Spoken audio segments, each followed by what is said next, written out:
The Tale of Ugly and the Pig, told by Glenn Pritchard, written by Taylor Pritchard, and narrated by Bo Pritchard.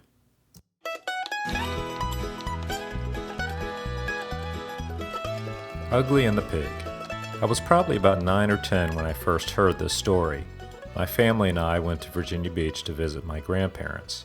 We used to spend our days there on the bayside dock fishing and netting crabs. It must have been in the dead of July because I remember how excruciatingly hot it was and how bright the sun reflected against the water. It was there with my bare feet dipped in the high tide of the bay that my grandfather turned to me and said, "Have I ever told you the story of Ugly and the Pig?" I've heard that story many times since that day, and it humors me more and more each time. This story, and a completely true one I might add, stretches back to a time and place that seems so far gone in our modern society. It was a time when you would spend your days fishing rather than playing the newest video game. Not so long ago where you had to crank start your car, but before it would automatically parallel park itself. As it is so often said, it was a simpler time. So, as best as I am able, I would like to share this tale with you. Margarettsville, North Carolina was a small town. Actually, small hardly does it justice. They had a filling station and a post office somewhere in the vicinity. If you looked hard enough, you could find a general store of some kind. I'm sure that someone, somewhere, took the time to figure out exactly how many occupied the quaint little town, but it was probably so few that it was hardly worth remembering. It was around 1958, and Glenn, or Boogie as his friends called him, was about 16 years old. The nickname actually came from his father. You see, back in those days, if something was rather small and easy on the eyes, it was referred to as a booger or boog. Ignoring our more modern interpretation of the word, it was actually a term of endearment. So when he was born, his father said, "Now ain't he just a little boogie?" And from that day on, the name Boogie stuck.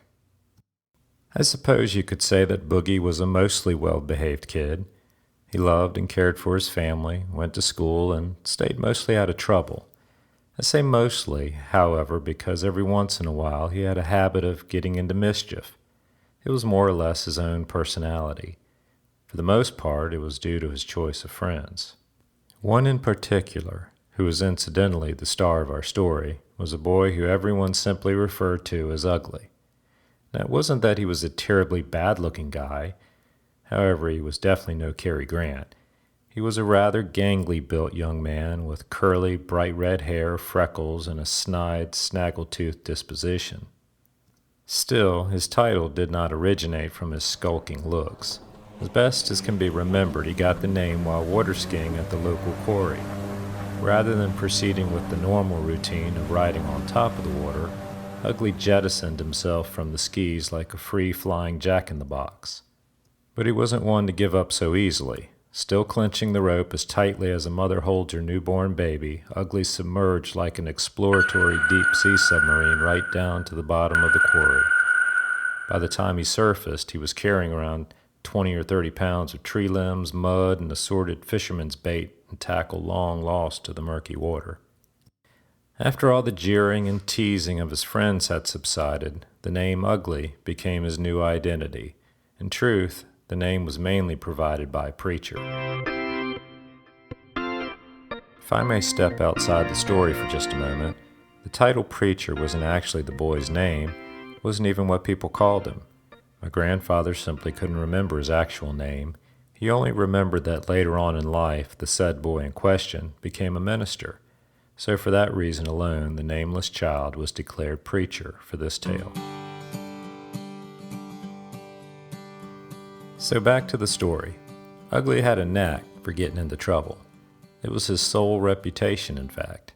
If the name Ugly ever came up in town, you could just bet that it was wrapped in equal parts of both tragedy and comedy. More often than not, either Preacher or Boogie wound up as part of the story. One day during summer break, Boogie was at the creek catching crawfish when Ugly found him. "Hey, Boogie," Ugly called out. "come with me. I got an idea for something we can do tonight." Against his better judgment, Boogie stepped away from his afternoon merriment and followed Ugly back to his car. They hopped in and began to drive off. While they cruised down the road, Ugly filled Boogie in on the details for their night of frivolous mischief. The plan was to drive over to Doc Vic's lakeside cabin, break in, and steal any item of some menial value.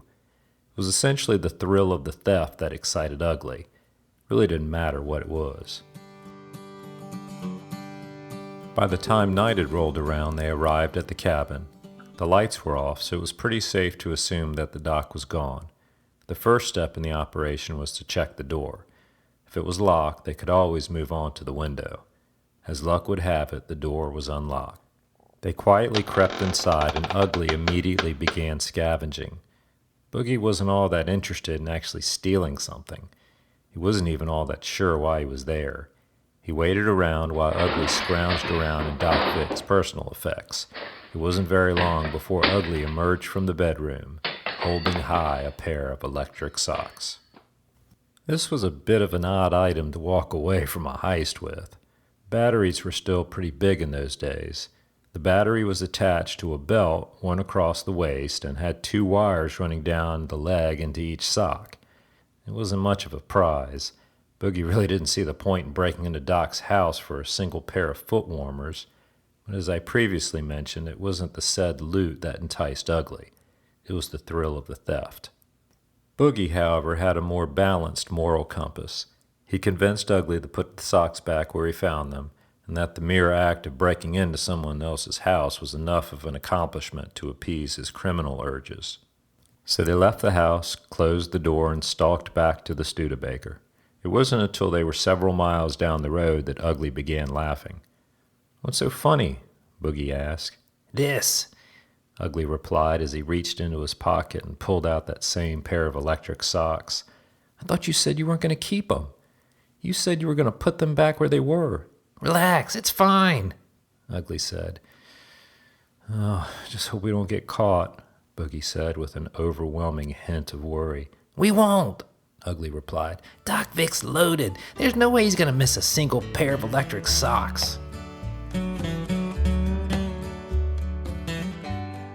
That did little to calm Boogie's nerves, though. The rest of the ride home was clouded in silence. Ugly clenched the socks, basking in the glow of his ill-gotten booty. With few words they drove home, and Ugly dropped Boogie off at his house. The next few days went by, and everything proceeded as normally as before. In fact, Boogie had almost forgotten the incident by the time that Saturday rolled around. He was out at the creek fishing, as was his normal daytime luxury. When dusk began to set in, he packed up and drove home so that he wouldn't be late for supper time again. What he saw when he reached his house terrified him.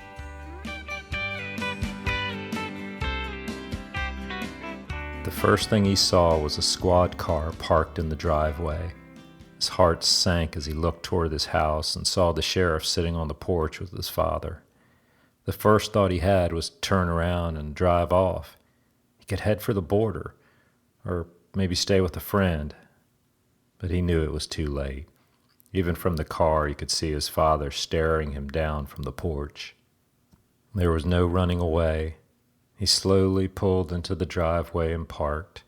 He got out and took a moment to survey the scene. The sheriff and his father were patiently waiting for him, daring him even to approach. As he walked toward the house, he began to mull over the situation. His only chance was to deny everything. They had no way of knowing he was actually there with Ugly. In fact, he didn't even know for sure that it had anything to do with their little break-in. He just had to deny everything and play dumb. It was his only chance. As he walked past the squad car, he looked in and saw Ugly sitting in the back seat with the window open. There was no doubt about it. They'd been found out. Ugly had that dumb little smile on his face and waved mockingly at Boogie as he walked by. Boogie dared not wave back. If he was going to play dumb, his first step was to wipe his hands clean of any association with Ugly. He turned his attention back to the porch. His father and the sheriff were standing now, their arms crossed and their eyes stern. As he approached the house, he began to wonder what the punishment was for this sort of thing. Would he go to jail? And if so, for how long?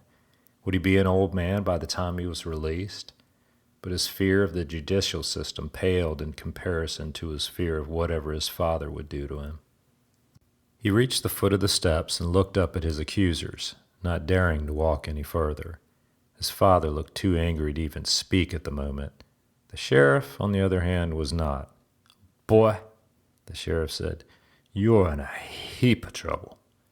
Boogie's mind raced, thinking of the right words to say. He had to deny everything. He was never with Ugly. He didn't know anything about the socks. He didn't even know who Ugly was. "I don't know anything about the socks," Boogie blurted out, immediately realizing the failure of his diplomacy. Before anyone could say another word, Ugly popped his head out of the window. "Boogie!" he called out. Boogie's head dropped. "Boogie, you might as well come clean. I already done told him everything." The following proceedings seemed more like a blur. Boogie's father looked at the sheriff. "Don't worry," he said, his eyes blazing, never leaving Boogie's despondent face. "I'll take care of this." The sheriff was an understanding man. After having reclaimed the electric socks from Ugly, he left the discipline in the hands of Boogie's father. Truth be told, Boogie would have rather gone with the sheriff.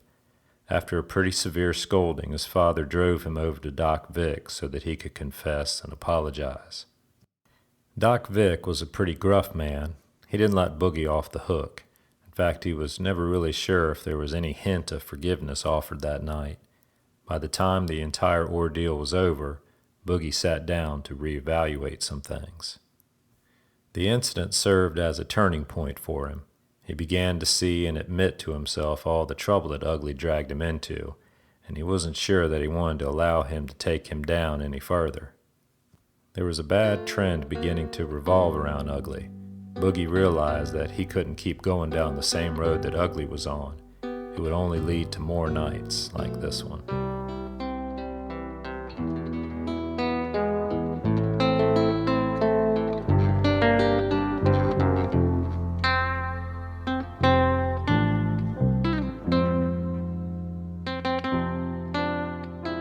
Boogie didn't see much of Ugly for a long time after that night. It was due to several reasons. Firstly, Boogie's father wasn't too big a fan of Ugly after the incident with Doc Vic. Truthfully, he'd never liked the boy. The term troublemaker often followed the name Ugly into Boogie's household. It was a good sense of fear that led Boogie to the safe conclusion that associating himself with Ugly probably wasn't the most beneficial course of action for his own health. The second, and admittedly most important, was as I stated before. Boogie realized that Ugly's habit of getting into mischief was a dark road. While he missed the adventures he always had with Ugly and Preacher, he kept telling himself that it was for the best if he steered clear of their little mishaps.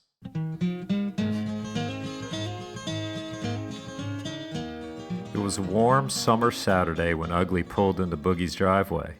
He had that dumb, mischievous grin spread across his face. Before Ugly even opened his mouth, Boogie could see the all-too-clear signs of a coming quest. "Hey, Boogie!" Ugly called out through the window.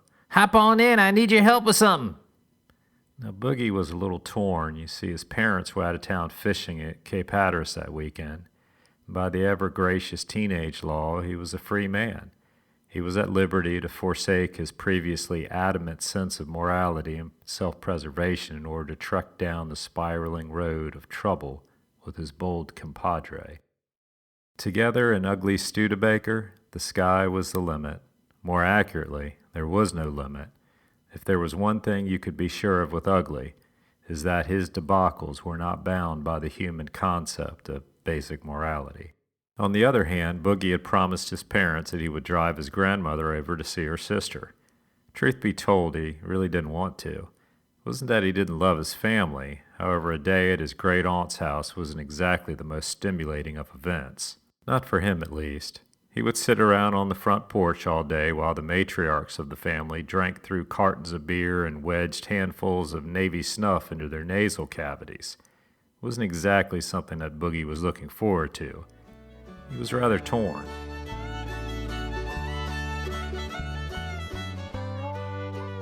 In the end, Boogie nobly decided that he would fulfill his promise and drive his grandma to her sister's. "I can't go today," Boogie responded. "I'm driving Grandma over to her sister's house." "Can't you just do it another time?" Ugly asked. "I can't," Boogie argued. "If my parents find out, they'll tan my hide." "Oh, come on, Boogie," Ugly responded, slightly irritated. "I got something big planned. We're going to take the car to the farm outside of town and—" "Don't tell me," Boogie interjected. "The less I know, the better." "Fine," Ugly grunted. "Suit yourself. There's always Preacher. Have fun." Ugly, with a slightly mocking tone in his voice, pulled out of the driveway and drove off. Boogie, with an honorable feeling of uprightness, left his house to go pick up his grandmother. Sure enough, when they got to his great-aunt's house, she was already sitting in a rocking chair on the porch with a case of beer and a few cans of snuff. She had already been out that morning harvesting what she merely described to Boogie as a gummy substance I found on a bush in the woods. They mixed that together with the snuff, and the day's festivities began. While they sat on the porch and talked of old times and how youngsters these days just didn't respect their elders, Boogie's mind was elsewhere. He kept thinking of Ugly and Preacher out on the road having a grand old time, and he wondered what they were up to. While he was sure it was nothing good, he wished he was right there with them. He returned home that night, went to church the next day with neither sight or sound of Ugly. In fact, it was until Monday that Boogie heard of Ugly's grand adventure.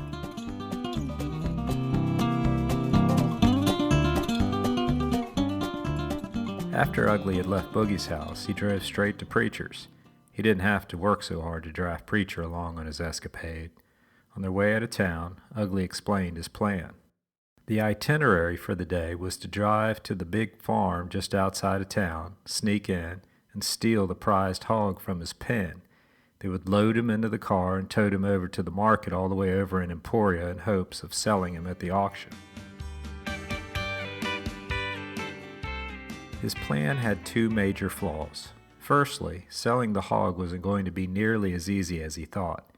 You see, back in those days, a hog was a bit more than just a giant pig. He was a means of identity.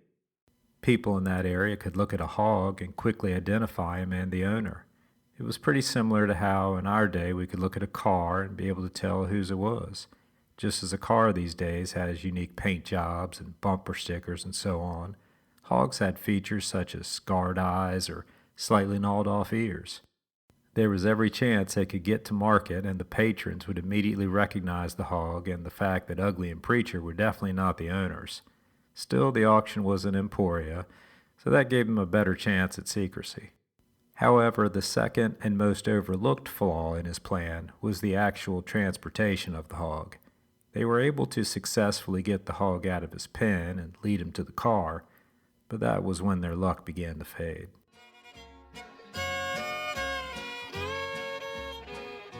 As I mentioned before, Ugly's noble steed was a 1952 Studebaker. For those unfamiliar with the car, that particular Studebaker was basically just one big cabin separated by 2 rows of bench seats with a large covered trunk at the rear. There were no walls or separators to distinguish the trunk of the car from the seating compartment. Whatever method Ugly and Preacher used to get a 500-pound hog into the trunk of his Studebaker was never actually revealed. I could vividly imagine the comical scene of Ugly and Preacher trying to deadlift a squealing hog into the trunk. I've heard stories about mothers who have tapped into extreme adrenaline rushes, lifting cars in order to rescue their trapped children. Although Ugly and Preacher's motives were comparatively not so pure, perhaps they were so inspired by their prospects of profit that they were able to tap into some previously unexplored strength. Whatever the method, they succeeded in loading the hog into the car. With a small taste of excitement and victory, they hopped into the car and sped off.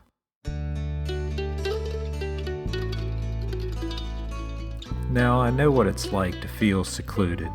In a way, I think all of us do to some extent. You feel left out when you see people having fun without you.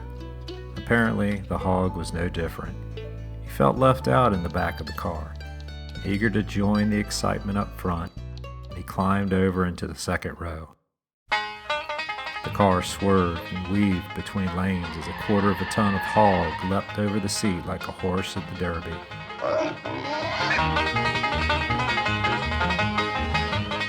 Ugly motioned frantically at Pritchard to stay the oncoming beast.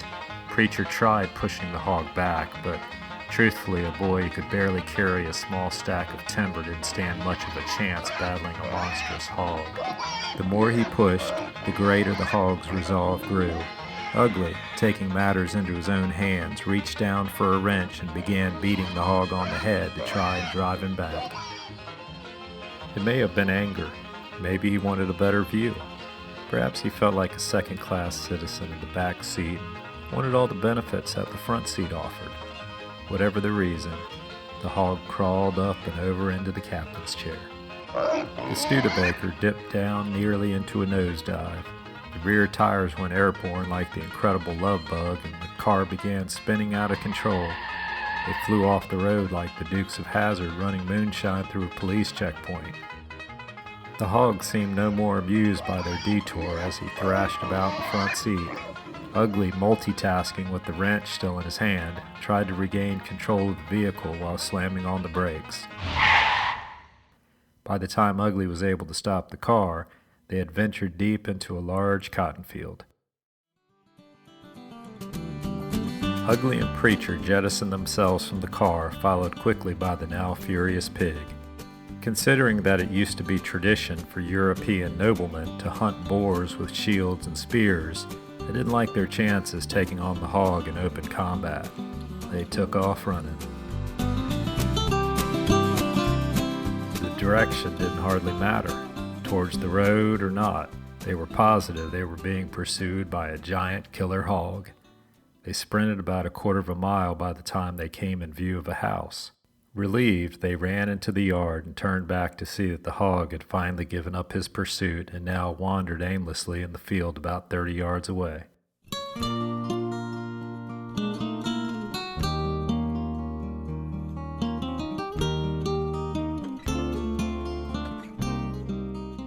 Ugly and Pritchard got their stories straight and walked up to the front door. If asked, they were just transporting the hog to the market as requested by the owner.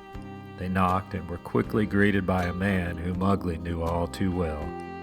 Whatever luck the two had been desperately clinging to had finally run out. He was a large, gruff-looking man and was the last face that Ugly wanted to see. Ugly's heart dropped down to his feet as he recognized that the man who resided at this house was none other than the sheriff.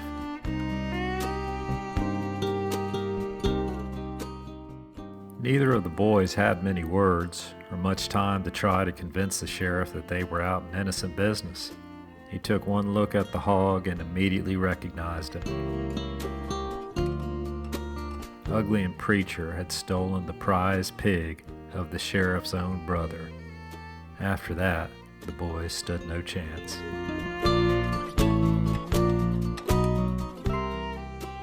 They both spent that night in a cell.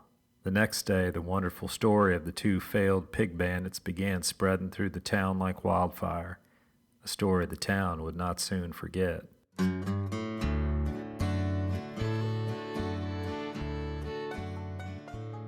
Nearly 50 years later, I sat on the dock as the sun sank beneath trees and reeds, intently listening to Boogie weave the incredible tale.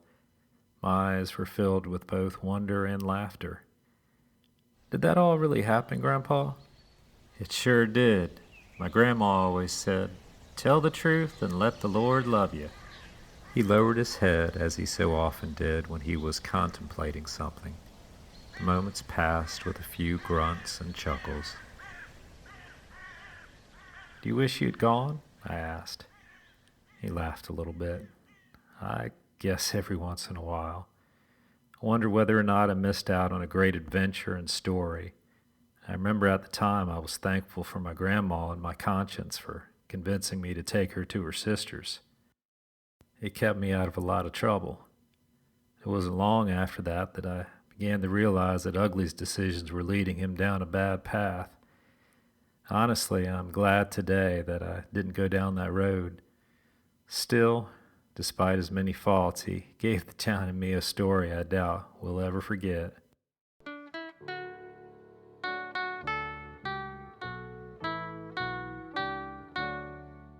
I remember smiling at the realization that my grandfather was once a kid just like me. I felt that perhaps we were kindred spirits.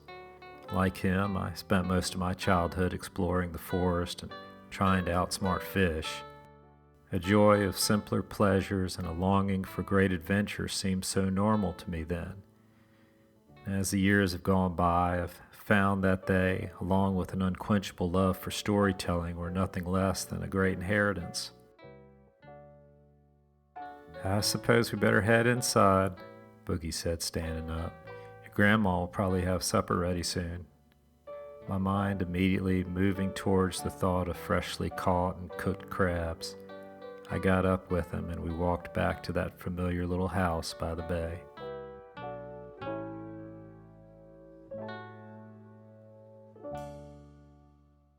Thank you for listening to The Tale of Ugly and the Pig, a true tall tale written by Taylor Pritchard.